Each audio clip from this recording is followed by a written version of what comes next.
CD and GH are respectively the bisectors of angle ACB and angle EGF such that D and H lie on sides AB and FE of triangle ABC and triangle EFG respectively.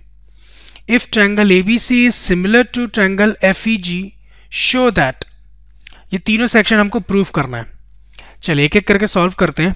सबसे पहले तो given की बात करते हैं. We are given triangle ABC and FEG which are similar to each other. और अगर दोनों ट्रायंगल आपस में सिमिलर है मतलब इनके करस्पॉन्डिंग साइड्स का रेशियो भी इक्वल होगा एज वेल एज इनके तीनों एंगल भी इक्वल होंगे. और आपको गिवन है कि ये CD ने क्या किया है, एंगल C को उसने बाइसेक्ट कर दिया. इसका मतलब this angle is equal to this angle. नाम दे देते हैं कुछ एंगल 1 और इसका एंगल 2. अगर CD ने एंगल ACB को बाइसेक्ट किया इसका मतलब angle 1 is equal to angle 2. Similarly GH ने एंगल FGE को बाइसेक्ट किया. Again this angle is equal to this angle. नाम दे देते हैं एंगल 3 और एंगल 4. तो एंगल 3 और एंगल 4 भी इक्वल होंगे. और जो मैंने बताया आपको उसको लिखना भी है एग्जाम में. आप कैसे लिखेंगे उस हिसाब से मैं आपको बताता हूँ. देखिए सॉल्व यहां से कर रहा हूं मैं. ठीक है, देखिएगा ध्यान से. सॉल्यूशन इन ट्रायंगल ABC, अगर आप ABC की बात करें, यहां पे सिर्फ BC लिख दिया मैंने.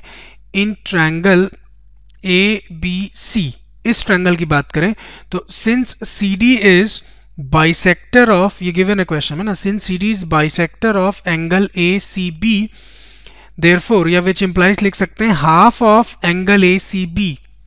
एंगल ACB का जो हाफ है वो एंगल 1 है या फिर एंगल 2 है. इसको आप इक्वेशन 1 बोल लीजिए. सिमिलरली यहां पे लिखता हूं मैं, सिमिलरली इन ट्रायंगल FEG इस ट्रायंगल की बात करें तो GH is bisector of angle FGE. ठीक है, इसका मतलब which implies half of angle FGE. Angle FGE का हाफ जो है वो एंगल 3 है एज वेल एज एंगल 4 है. इसको आप इक्वेशन 2 बोल लीजिए. ठीक, नाउ अब आप एक चीज देखिए ध्यान से. यहां पे लिखता हूं मैं, we are given that triangle ABC, question में गिवन है triangle ABC similar to triangle FGE, similar to triangle FEG भी लिख सकते हैं, कोई प्रॉब्लम नहीं है. ठीक है, सिमिलर टू ट्रायंगल FEG. ये दोनों ट्रायंगल आपस में सिमिलर है. ABC जैसा गिवन है एक्चुअली वैसे ही लिखना चाहिए आपको, अदरवाइज करस्पॉन्डिंग साइड्स के रेशियो में प्रॉब्लम हो जाएगी, है ना. ABC similar to triangle FEG ये आपको गिवन है. तो AB का करस्पॉन्डिंग कौन होगा, FE. BC का करस्पॉन्डिंग होगा EG एंड CA का करस्पॉन्डिंग होगा GF. नाउ एक चीज और, अगर दोनों ट्रायंगल सिमिलर है इसका मतलब angle A is equal to angle E, angle A is equal to angle F, angle B is equal to angle E and angle C is equal to angle G. तो मैं उस चीज को लिखता हूं विच इंप्लाइज एंगल ACB इस angle की बात कर रहा है, angle C is equal to angle ये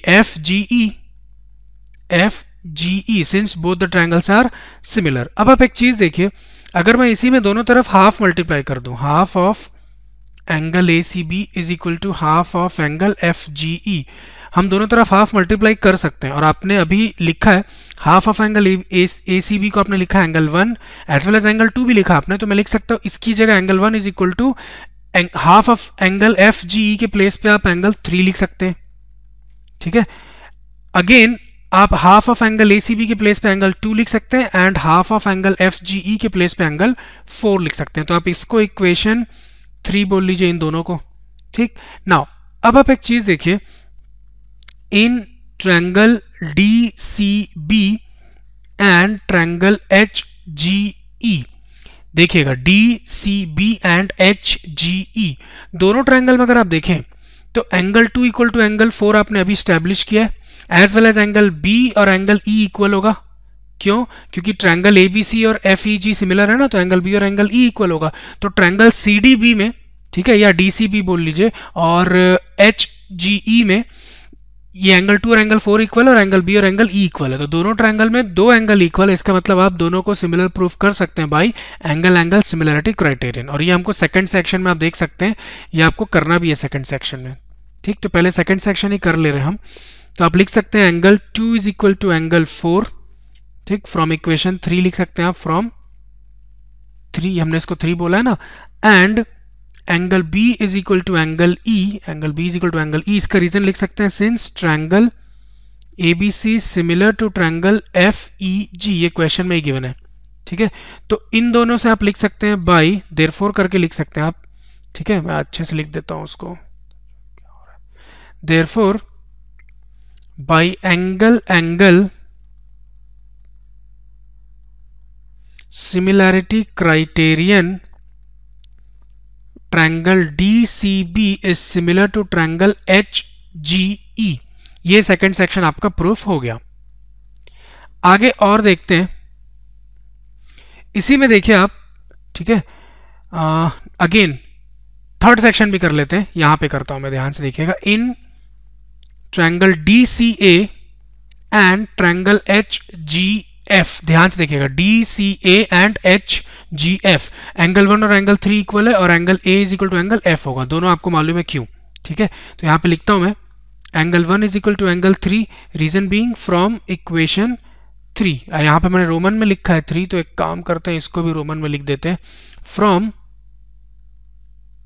3, ठीक है, as well as angle A is equal to angle F, reason being since triangle ABC is similar to triangle FEG, again by angle similarity criterion हम दोनों triangle को similar proof कर सकते हैं। तो उसको मैं यहां लिख देता हूं, therefore by AA similarity criterion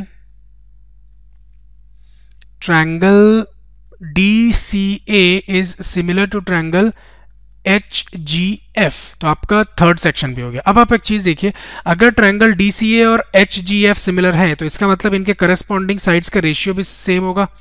तो आप लिख सकते हैं विच इम्प्लाइज CD, अगर मैं CD बोल रहा हूं तो उसका करस्पॉन्डिंग कौन है, HG CD अपॉन HG या GH लिख सकते हैं, कोई प्रॉब्लम नहीं है, थोड़ा सा और ऊपर कर देते हैं, CD upon GH is equal to AC, अगर मैं AC बोल रहा हूं तो उसके करस्पॉन्डिंग कौन है, FG या GH, FG या फिर GF, AC अपॉन FG, और इसका रीजन क्या है, since corresponding sides of similar triangle are proportional, corresponding sides of similar triangle are proportional। तो अगर आप देखें तो ये आपको फर्स्ट सेक्शन में प्रूफ करना था, CD upon GH is equal to AC upon FG, ये हमको, ये देख सकते हैं फर्स्ट सेक्शन, अगर क्वेश्चन दिख रहा है आपको CD upon GH is equal to AC upon FG, वो हमने सबसे लास्ट में किया है, सबसे पहले हमने सेकंड सेक्शन किया, फिर थर्ड और फिर फर्स्ट। आप थर्ड जब तक नहीं करेंगे तब तक फर्स्ट कर भी कैसे सकते हैं, क्योंकि अगर ये दोनों ट्रायंगल सिमिलर हैं तभी तो हम इसको लिख सकते हैं ना, ठीक है। चलिए, so this completes our solution, let us move on to 11th question of the exercise. Thanks for watching. We'd love for you to subscribe to our channel.